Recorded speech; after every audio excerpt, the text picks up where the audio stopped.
So overtime, yeah, here are the basics. Every employer's favorite pastime.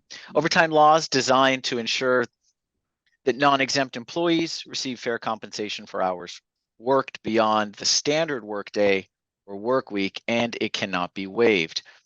So it's limited to non-exempt employees only. Exempt employees are not entitled to overtime. As you probably know, overtime is 1.5 times an employee's regular rate of pay, and employees are entitled to overtime when they work more than 40 hours in a work week or more than 8 hours in a work day. Double time, as the name suggests, is 2 times an employer's regular rate of pay. An employee is entitled to double time when they work more than 12 hours in a workday or more than 8 hours on the 7th consecutive day in a work week. Fun fact, while every state recognizes overtime for employees that work beyond 40 hours in a week, California is one of only 4 states that also entitles employees to daily overtime. If you're curious about the other 3 states, it's Alaska, Colorado, and Nevada.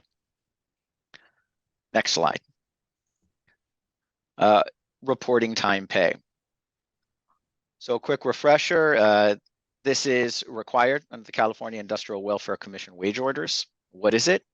Reporting time pay is a form of wages that compensates employees who are scheduled to report to work, but who are not put to work or furnished with less than half of their usual or scheduled day's work because of inadequate scheduling or a lack of proper notice by the employer. Each workday, an employee is required to report to work, but is not put to work or is furnished with less than half of his or her usual or scheduled day's work.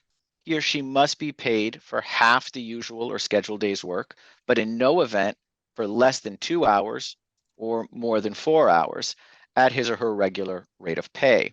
And if an employee is required to report to work a second time in any one workday and is furnished less than 2 hours of work on the second reporting, he or she must be paid for 2 hours at his or her regular rate of pay.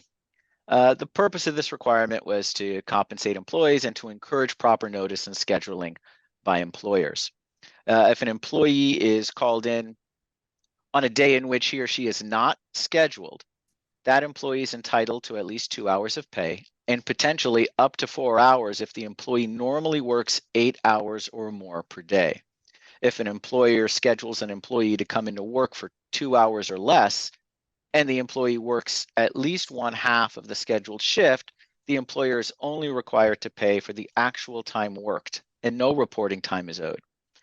So the word reporting is not limited to physically reporting to work in order to come within the reporting time pay requirements. Other examples that could trigger reporting time pay include presenting for work by logging onto a computer remotely, appearing at a client's job site, or even by telephoning the store 2 hours prior to the start of a shift.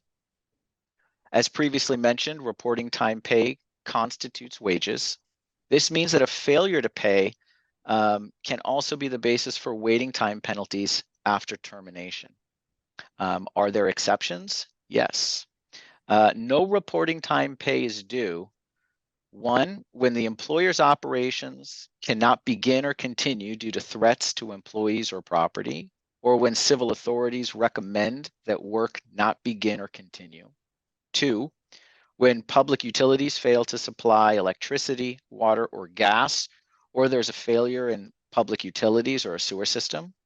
And 3, when the interruption of work is caused by an act of God or other cause not within the employer's control, for example, an earthquake.